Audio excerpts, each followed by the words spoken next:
riff loops suck, but there is a way out, I promise. Let me show you one way that I go about doing it. First thing we need to do is we need to think immediately about a structure. And if you don't have a structure, what I recommend that you do is you go to a song that you really like and write down their song structure, because then that'll give you some ideas on how you can go about laying out yours. And so my song structure is 1 bar of synth intro, 2 bars of the verse, 2 bars of the pre-chorus, 2 bars of the chorus, 2 bars of a breakdown of some sort, 2 bars of a verse, again, 2 bars of pre-chorus, 2 bars of the bridge, 2 bars of the breakdown, and 4 bars of the chorus. Now that's not for sure, but I just wrote that down. Next thing, we need to name these parts. I have 2 parts, and so we need to see what they could be. Now I've already listened to them because I've made them, and I think that one is a verse and one is a pre-chorus. Now what we're going to do right away is we are going to create another track. Now you can do this in your DAW. You may have another way of doing this, but I would recommend, if you're using Ableton, to do it this way. My good buddy Josh, shout out Josh, he showed me this way and it changed the game for me. And so what I'm going to do is I'm going to create a new MIDI lane and I'm going to name that structure. You can name it arrangement or structure, whatever you want. Now I'm going to label this, I'm going to make this white. For now, it doesn't really matter the color. And I am going to make a MIDI lane here. And inside of Ableton, you just do Control-Shift-M. Now, we're not going to put anything in here, but I'm going to rename this verse. And then this one, I'm going to create another one, or you can copy this over by holding Control and dragging it over. And then we're going to name this pre-chorus. So now we have our parts. However, we need to get our structure down. And so what I am going to do is I'm going to mock out this. So we'll be right back.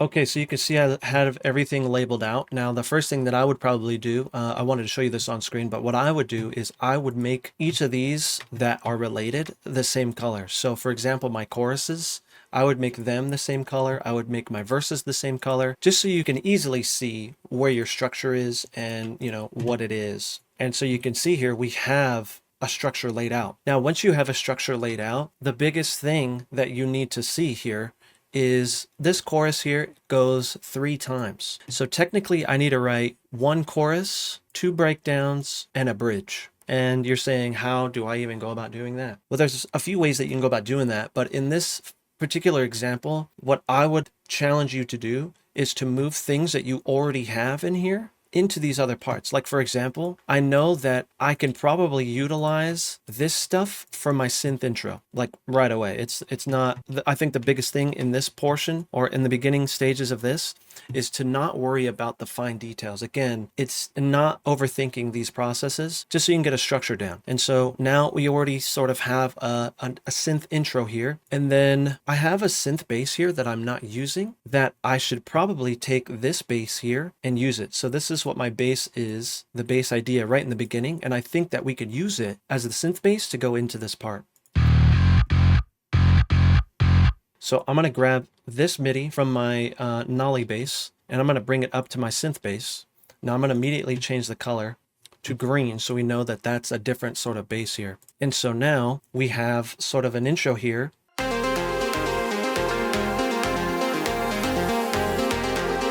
So I immediately heard it. It's too long.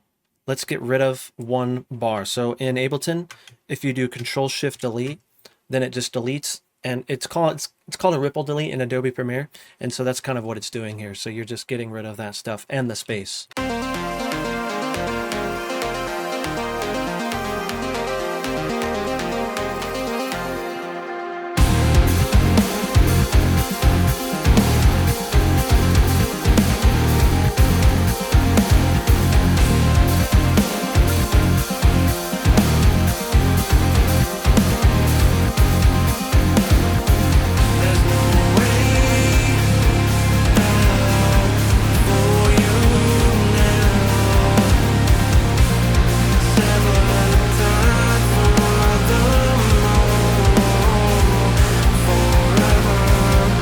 Okay, so we're going to go straight into a chorus here. Now, what I am hearing right away is to get rid of some things to prepare for that chorus. And so I just want to hear, when I say forever, I'm going to try to do it to there. Let's make this maybe 16th notes. Let's bring it out so I could see it a little bit more. And let's go until the beginning of where I say forever here.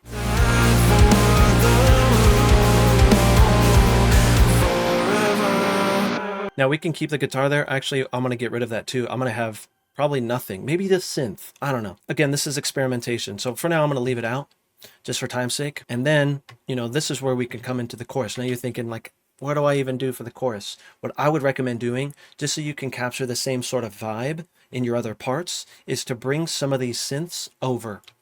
Bring this over and maybe duplicate it. Same thing with this stuff. Just bring it over, because what you're going to do is you're going to be capturing the same sort of vibe and style that these parts are doing, because you have your key and stuff here. And so let's see what it sounds like going just into these two parts. It could spark some ideas.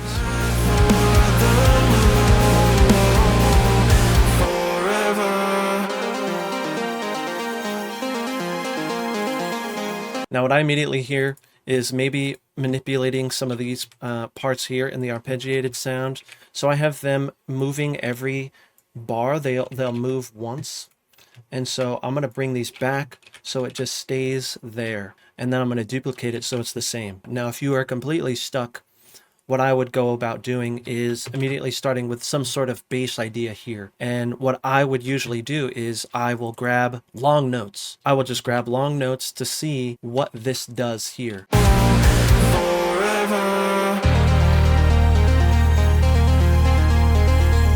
So you can already start to hear some stuff. Da, da. So I hear da. We're not worried about timing here. We're just worried about notes. We're listening for notes, right?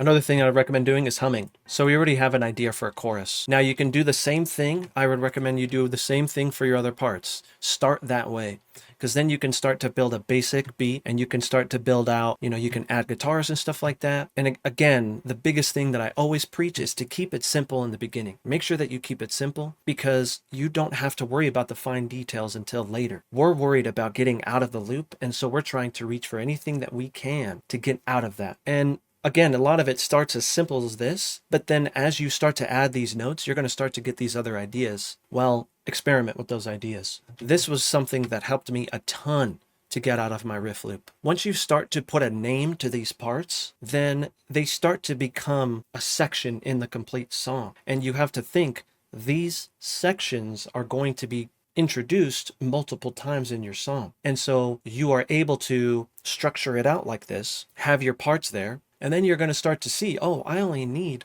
one or two parts, or one part, depending on how technical your song is and the type of structure. As you can see, we started with two little bits, and now we have these here. Now, technically, I started my chorus idea, and so what I can do is I could click here, do Control L to grab this whole section, and I'm going to drag this over my loop, and I'm going to just hit Control V, Control V. Now, you can see I need 3 parts and the structure is done. Then I can start to worry about the fine details, which that could be something for another video. However, I wanted to quickly show you one of the ways that I use to get out of my riff loop.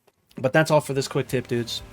Make sure that you follow the Instagram, check out @chris.bedan, and check out the Patreon. I actually have a 2-hour mix walkthrough on there if you're interested in how I get my sound. I also have some cool templates in there and presets, as well as some MIDI files, so if you want to practice your mixing. I also do one-on-one sessions. If there's something that you're struggling with, or if you need help with, or anything like that, then link's going to be in the description. But other than that, dudes, thank you so much for checking it out, and we'll see you next week. Have a good one.